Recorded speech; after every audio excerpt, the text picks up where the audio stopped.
What started as a simple promo for American Eagle turned into one of the most explosive moments in daytime TV history. Sydney Sweeney came to talk about fashion, but she left in handcuffs of controversy, literally escorted out by security. Was it justified criticism or cancel culture gone too far? Subscribe now for more uncensored celebrity confrontations and real talk the mainstream media won't show you. It started like any other morning on The View. A full studio, warm lighting. The hosts settled in, ready for another celebrity interview. But what happened next would change everything. Sydney Sweeney walked onto the set, smiling, calm, and camera-ready. Nobody expected the firestorm that was about to hit. She had come to promote her latest campaign with American Eagle, a simple jeans ad. But by the time she left, she had been escorted out by security, and not because of anything illegal. Because of what turned into the most heated on-air clash the show had seen in years. What was supposed to be lighthearted and promotional quickly became personal, explosive, and deeply political. The ad was simple. Sydney in a pair of jeans posing confidently with the tagline, "Great jeans," a play on words. But not everyone saw it that way. Especially not Joy Behar. From the start, Joy seemed tense, her notes stacked higher than usual. Her expression sharper than fans were used to. She was not gearing up for a fluff interview. She was preparing for a fight. What followed was a battle of ideas, egos, and decades of lived experience. Sydney defended the ad. Joy called it dangerous. Both refused to back down. And by the end, only one was left standing at the table. Was Joy right to call out what she saw as coded messaging about privilege and race? Or was Sydney unfairly targeted? Caught in a crossfire of outrage that had nothing to do with her intent? Was this a moment of accountability, or was it bullying dressed up as activism? If you want the full truth behind Hollywood's most explosive moments, subscribe now and never miss a beat. Sydney stepped onto the set with the kind of confidence that only comes from years in front of the camera. She smiled at the hosts, waved gently at the audience, and took her seat like she belonged there. Everything about her was polished and intentional. Her hair was styled in soft waves, perfectly framing her face. She wore a crisp white blazer over a pale denim blouse. The look was clean, youthful, and on-brand. It was also a little symbolic.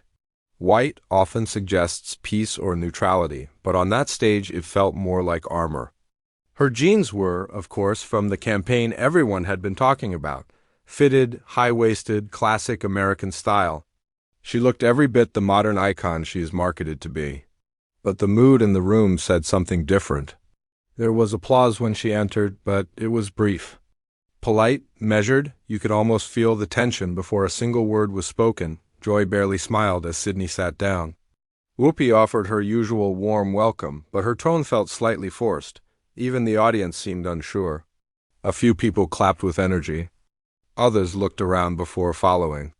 There was no open hostility yet, but something was clearly off. Sydney either did not notice or chose not to show it. She crossed her legs, adjusted her sleeve, and leaned forward like she was ready for a friendly chat. In any other setting, that might have been enough. But today was different. The table was not just a stage for discussion. It was about to become a battleground. And Sydney, whether she knew it or not, was already under fire. Joy did not waste time.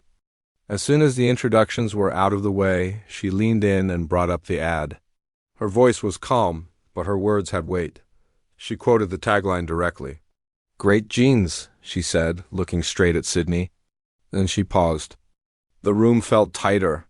Even the audience seemed to stop breathing for a second. Sydney smiled politely and nodded. She looked like she was about to thank them for bringing it up. But Joy kept going. She said the ad was not just a playful pun. She said it sent a dangerous message. One that reminded her of something much darker. She started talking about eugenics. About how language like that had been used in the past to push ideas about racial superiority, class privilege, and selective breeding. The audience shifted in their seats. Some were clearly confused, others were listening harder now. Joy explained that even if Sydney did not mean harm, the ad still touched a nerve. She said when you have millions of followers and a brand deal, That reaches across the country. Words matter more than ever. She described the ad as tone-deaf and careless. Sydney looked stunned. She tried to answer, saying it was just a jeans ad. A joke about denim and family, something cute, not cruel. But Joy was not having it. She kept pressing. She said, "This is not just about jeans. This is about who gets to define what is good, what is desirable, and what is worthy." It was no longer a conversation. It was a warning. A line had been drawn. And Sydney was standing on the wrong side of it, whether she agreed or not. Sydney took a breath and sat up a little straighter. Her voice was steady, but you could tell she was choosing her words carefully. She said the ad was meant to be fun, just a play on words. A jeans ad that made a light joke about great jeans and great jeans. Simple, harmless, that was all. She explained that it was a nod to family, to confidence, and to feeling good in your own skin. She said it was never about genetics or privilege, it was about denim, a pun, nothing more. Her tone stayed respectful, but there was a new edge underneath it. She did not raise her voice, but the message was clear. She felt misunderstood, maybe even ambushed. Sydney reminded them that she was not the ad's writer. She was the face, the model. She said she trusted the brand and believed the message was positive. Her eyes scanned the room. She looked to Whoopi, then to Sarah, hoping for backup. But no one stepped in. The audience was dead quiet. A few glanced at each other. Some looked down at their laps. It was the kind of silence that does not feel peaceful. It felt tight, cold, like everyone was waiting for what would happen next. Joy folded her arms and nodded, but not in agreement, more like she was listening and preparing to go again. Sydney kept her smile, but it was smaller now. Less confident. More cautious. She had made her case. Calm, smart, and polished, but she could feel it. The room was not on her side, not yet. Maybe not ever. Joy leaned forward again. Her hands rested on the table, but her words carried more force now. She looked straight at Sydney and said, "You might think it is just a pun, but millions of young girls are watching that ad. And what are they being told? That great genes come from great genes, that beauty is inherited. That success is born, not built." Sydney sat still, listening. Her face calm, but her eyes tracking every word. Joy kept going. She said the issue was not just the ad. It was the bigger picture. The way beauty and success are packaged in this industry. The way media keeps celebrating the same kind of look. Joy asked, "Where are the ads that say great genes come in all shades, all shapes, all stories?" Her voice was louder now, but not shouting. Just full of feeling. She brought up Hollywood history. The decades of casting light-skinned women as the standard. The silent rules about who gets to be the face of a brand, who gets called classic or timeless, and who is left out. She used the phrase genetic privilege and explained what she meant, not just white skin, but Eurocentric features, thinness, straight hair. And the unspoken message that these are the traits worth celebrating. The audience shifted again. A few people clapped softly, others stayed quiet. It was clear this moment had weight. It was not just a talk show anymore. It felt personal, charged. Sydney nodded slowly as if trying to take it all in. She opened her mouth once, then stopped. Joy was not done. She said, "You are not the enemy. But you are the product of a system that rewards people who look like you. And when you say it is just a pun, you are ignoring the pain wrapped inside it." That line hung in the air. Sydney blinked but did not break. Her jaw tightened. Her fingers curled around the edge of her seat. She was still trying to keep it together, but the room had shifted. And now the fire was fully lit. Joy leaned in again, but this time her tone was sharper. She was not just critiquing an ad anymore. She was talking directly to Sydney. "This is what happens when performative activism meets real consequence," she said. "You post pretty statements on Instagram, but when it comes to having a real conversation about privilege, you freeze." Sydney flinched. The calm she had carried in the beginning started to slip. She looked at Joy and said, "You talk about privilege like I chose how I was born." "Like I did something wrong by existing," Joy replied fast, almost too fast. "You did not choose it, but you benefit from it. And when people call it out, you play the victim." The audience let out a soft gasp. Some shifted in their seats. There was tension now, real tension. The kind that pulls everyone to the edge of their chairs. Sydney straightened her back and spoke louder. I came here with respect. I answered your questions. I stayed calm, but you are not asking questions anymore? You are just attacking me. Joy raised her eyebrows. Are you not used to being challenged? Is this new for you? And that was when Sydney fired back. You sound like a bitter old woman who cannot stand seeing someone young and successful take up space. You could feel the room stop breathing. Whoopi's eyes widened. Sarah froze with her mouth half open. Alyssa looked down at her cue cards, unsure where to go from here. Joy laughed, but it was short and cold. Oh, honey, you are not powerful. You are just loud. There is a difference. Sydney leaned forward now. You hate that I am not backing down. You want me to be sorry for my face, my skin, my life, but I will not apologize for existing. The audience was dead silent. Joy took a breath. No one asked you to apologize for existing. We are asking you to acknowledge that existing in your world looks a lot different than in ours. Sydney shook her head. This is not a conversation. This is bullying masked as activism. That was when Whoopi raised her hand, slowly but firmly. Enough, she said, trying to cut through the fire. But the damage had already been done. The room was cracked wide open, and neither side looked ready to back down. The air inside the studio was tight. Every word felt like a trigger. Faces on stage were frozen in a mix of shock and simmering anger. Then it happened. As Sydney leaned in one last time, trying to make her final point, Joy's hand moved. Not fast, not a full swing, but enough for the camera to catch it, a slow, deliberate raise of her arm. Her open palm hovered for a split second right near Sydney's shoulder. It did not connect, but the intent was loud. The room reacted before anyone could even process what they saw. Gasps echoed through the studio. Some audience members stood. The control room froze the live feed for a moment, switching to a wide angle. The silence was cut sharply by Whoopi's voice. Security, she said, loud and steady. Now, her tone was not a request. It was a command. Sydney pulled back, stunned. Her eyes went wide. She looked around, searching for clarity, for someone to say this was a misunderstanding. But no one did. Security was already moving.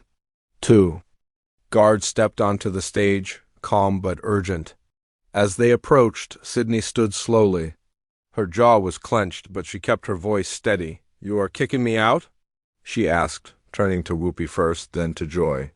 After everything that was just said to me, you are kicking me out? Joy did not blink.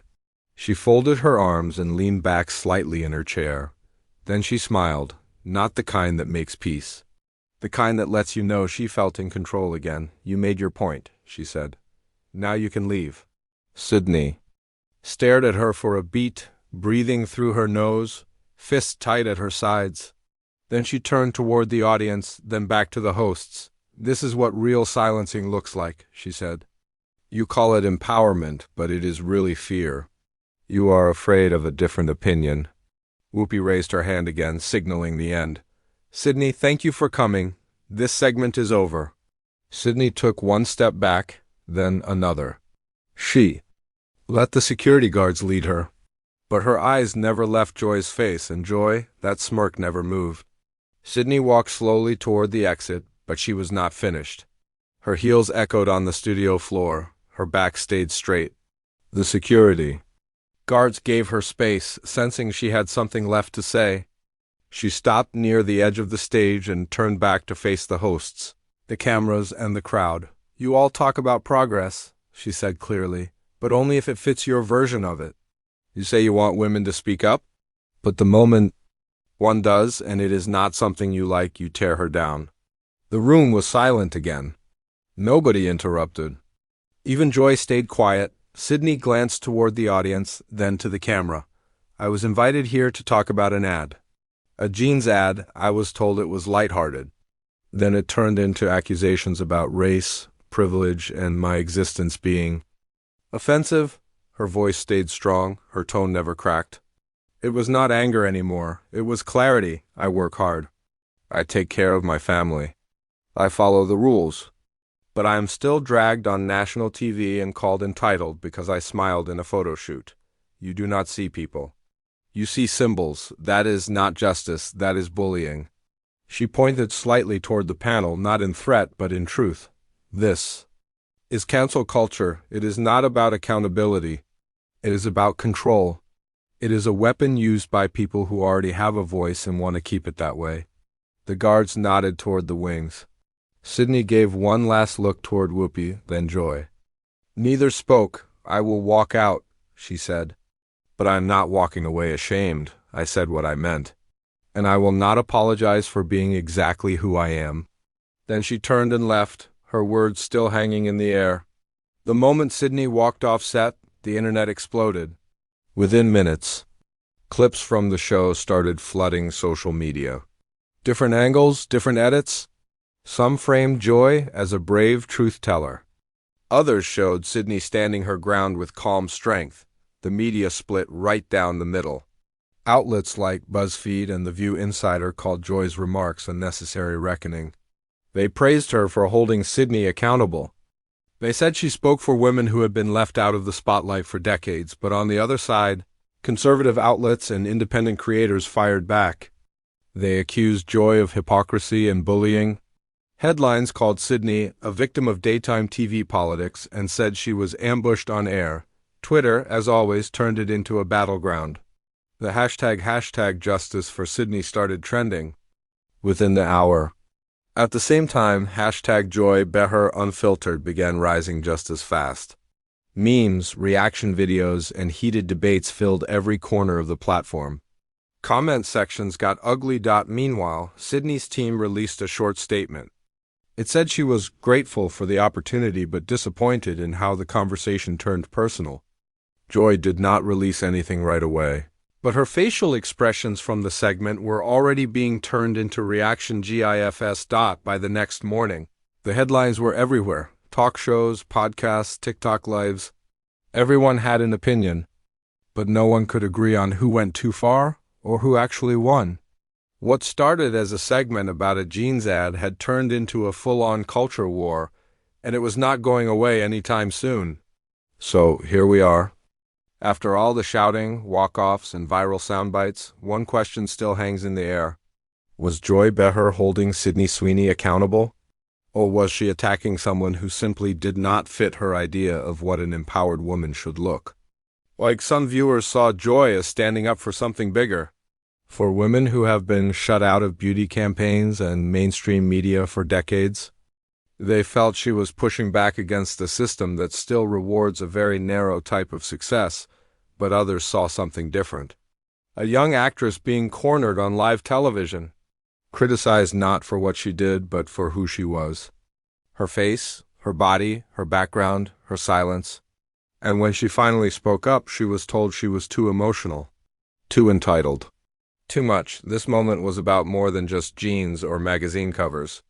It exposed a real divide in how we talk, about power, privilege, and representation. And maybe there is no easy answer. What do you think? Do you side with Sydney or with Joy? Let us know in the comments.